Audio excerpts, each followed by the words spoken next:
Hello student, good morning all of you. This is Ravi Pandey and once again welcome to my YouTube channel English at the rate Adda by Ravi Pandey. Student, today I will discuss about future and definite tense. हमने present के tense के जितने structures से आपको हमने बता दिया। Past के जितने भी स्ट्रक्चर्स बनते थे, past and definite, past continuous, past perfect and past perfect continuous, ये सारे हम लोगों ने अभी तक पिछले वीडियोस में देख लिया। अब आगे हम बढ़ते हैं। अगला हमारा जो टॉपिक है वो है फ्यूचर टेंस से रिलेटेड, और फ्यूचर में हमारा पहला जो टॉपिक होगा फ्यूचर एंड डेफिनेट टेंस होगा। तो इस वीडियो को स्टार्ट करने से पहले दो लाइन आपके लिए। Every day is not Sunday, ये बहुत बड़ी लाइन है। Every day is not Sunday मतलब प्रत्येक दिन संडे नहीं होता, इसलिए हमें हर दिन मेहनत करना पड़ेगा। If you work hard you will save और सक्सीड इन योर लाइफ। तो चलिए स्टूडेंट, हम शुरुआत करते हैं दमदार, शानदार और जानदार तरीके से। हमारा जो टॉपिक है वो है related to future tense. Future tense से रिलेटेड, फ्यूचर टेंस से हम पहले बात करेंगे फ्यूचर एंड डेफिनिट। पहले हम बात करते हैं फ्यूचर एंड डेफिनिट टेंस की। Future and definite, future and definite होता क्या है? देखिए, हमने आपको पिछले वीडियोस में बताया था कि फ्यूचर जो टेंस होता है ये एक प्रकार का मॉडल्स होता है, ठीक है। क्योंकि मॉडल एक्सली जब आप लोग आगे पढ़ेंगे, जब वर्ब का एक चैप्टर पढ़ाएंगे रिलेटेड टू मॉडल एक्सली, तो उसमें विल और शैल का यूजेस हम आपको बताएंगे। और इसीलिए इसको डेफिनेटली 100% श्योर नहीं कह सकते ये टेंस के फॉर्मेशन में आता है, क्योंकि टेंस केवल रियल में देखो तो दो ही होता है, एक प्रेजेंट होता है, एक पास्ट होता है, फ्यूचर नहीं होता। फिर भी फ्यूचर को हम इमेजिनेशंस के रूप में मानते हैं। तो ये हमारा फ्यूचर एंड डेफिनिट। तो सबसे पहले इसके आइडेंटिफिकेशन की बात करते हैं। आइडेंटिफिकेशन, इसका आइडेंटिफिकेशन क्या है, कैसे इसको पहचाने कि ये फ्यूचर एंड डेफिनिट है। If any sentences use will or shall and first form of the verb का फर्स्ट फॉर्म आया, then definitely you have called this sentence is always used in future and definite tense. तो किसी भी sentence में अगर will शैल आया है, verb का फर्स्ट फॉर्म आया है, डेफिनेटली ये क्या होगा, फ्यूचर एंड डेफिनिट टेंस होगा। पहले हम इसके स्ट्रक्चर की बात करते हैं। अफर्मेटिव सेंटेंस, अफर्मेटिव सेंटेंस की बात करते हैं। अफर्मेटिव सेंटेंस में पहले हम सब्जेक्ट, सब्जेक्ट के बाद सब्जेक्ट के अकॉर्डिंग विल या शैल का प्रयोग करेंगे।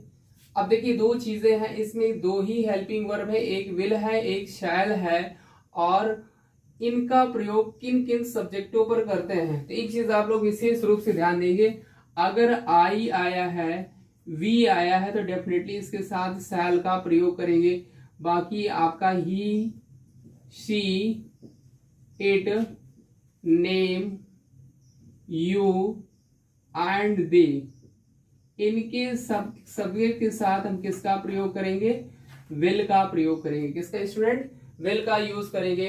तो डेफिनेटली आई और वी अगर दिया है, मतलब फर्स्ट पर्सन का प्रोनाउन है, तो उसके साथ हम किसका यूज करेंगे, शैल का प्रयोग करेंगे। और सेकेंड पर्सन और थर्ड पर्सन के प्रोनाउन अगर आएंगे तो उनके साथ किसका यूज करेंगे, विल का प्रयोग करेंगे। लेकिन एक चीज ये भी जान लीजिए कि मॉडर्न इंग्लिश में जो है आई के साथ विल का भी प्रयोग हो रहा है, लेकिन जो हमारी रियल में ग्रामर है तो उसमें हम आई के साथ शैल का ही प्रयोग करेंगे, क्योंकि बहुत सारी ये सस्पेंस में रहते हैं कि आई के साथ विल लगाएंगे शैल।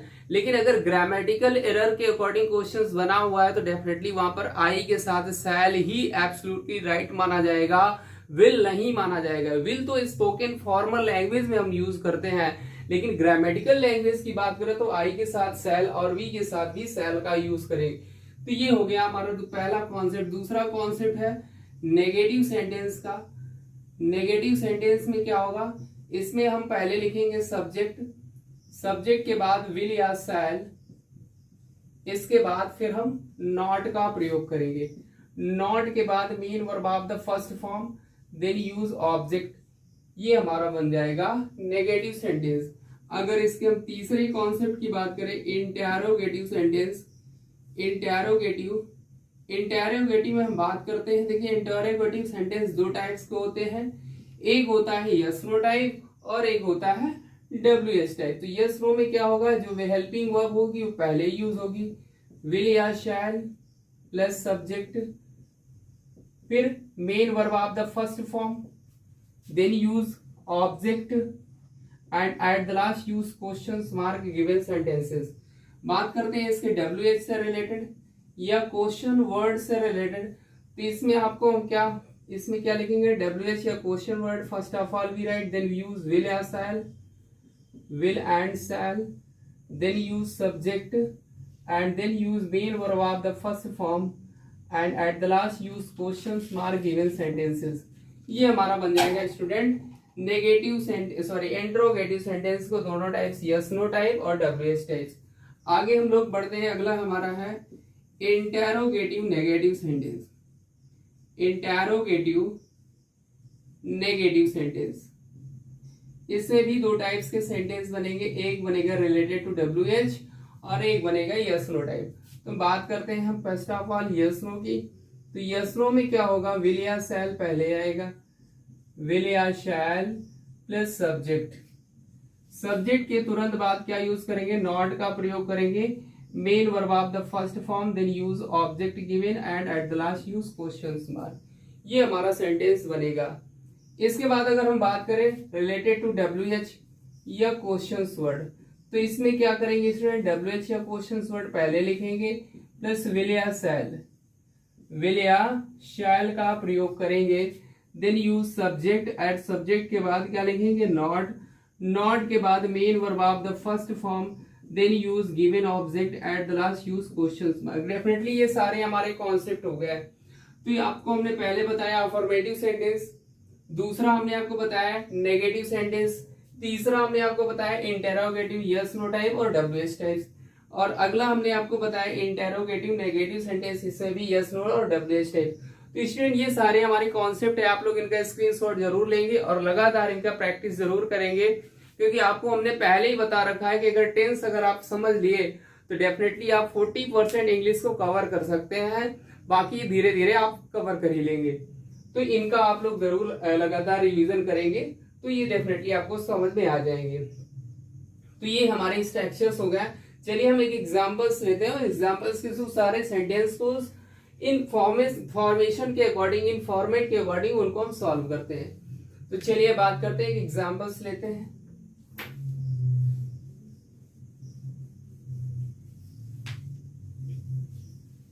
करते हैं एग्जांपल्स की। एग्जाम्पल्स में हम आपको जैसे मैं कल एक पत्र लिखूंगा,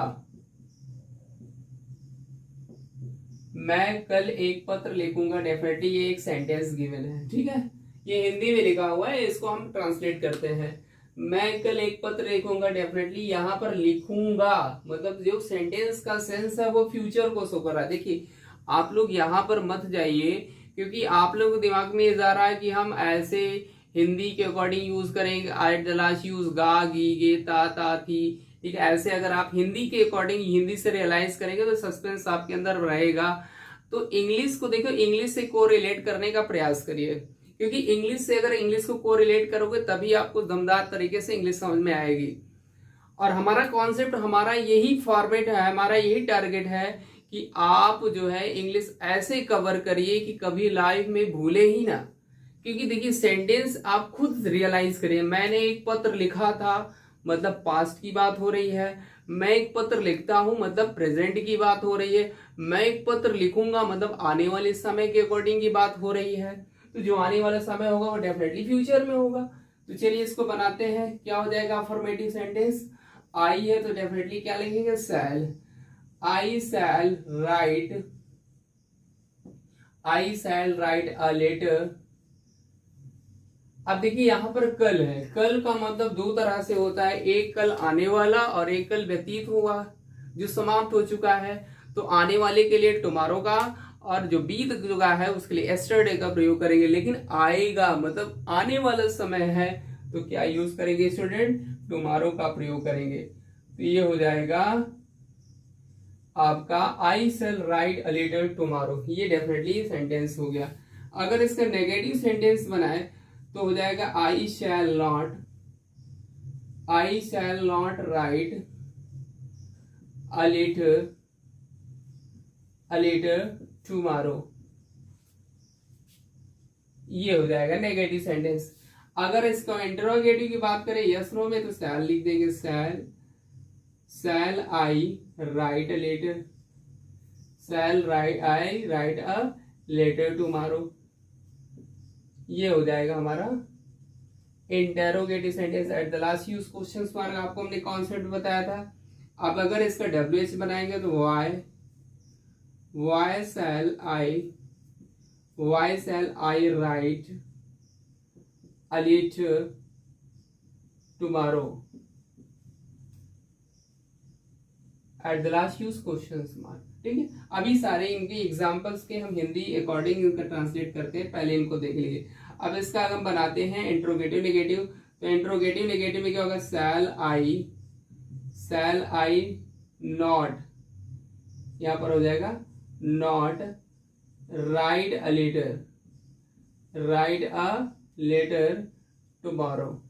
ये हो जाएगा हमारा इंट्रोगेटिव नेगेटिव सेंटेंस WH से यस नो टाइप। ठीक है, WH में क्या हो जाएगा, why shall I not write a letter tomorrow.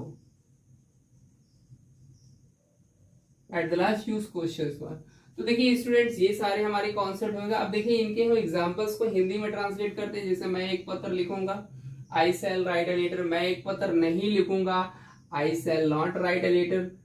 क्या मैं एक पत्र लिखूंगा, shall I write a letter. मैं एक पत्र क्यों लिखूंगा, तो why shall I write a letter. मैं एक पत्र क्या मैं एक पत्र नहीं लिखूंगा, shall I not write a letter. मैं एक पत्र क्यों नहीं लिखूंगा, तो why shall I not write a letter tomorrow. तो ये सेंटेंस हमने आपको जितने कॉन्सेप्ट भी बताया फ्यूचर एंड डेफिनिट टेंस में, उसके अकॉर्डिंग ये सारे सेंटेंस हमने आपको फॉर्मेशन के रूप में, फॉर्मेट के रूप में चेंज करके दिखा दिए। अब आप कुछ एग्जांपल्स नोट कर लीजिए और उन एग्जांपल्स को आप लोग बनाने का प्रयास करिए। जो आपके डाउट्स हैं अपने कमेंट्स के माध्यम से डाउट्स अपने बताएं कि ये आपके लिए कारगर सिद्ध हुआ कि नहीं। तो चलिए कुछ बात करते हैं सेंटेंस की, और उन सेंटेंसों को आप अपनी कॉपी में जरूर नोट डाउन करेंगे और उनका ट्रांसलेट इसी प्रकार करेंगे जिस तरह से हमने आपको बताया।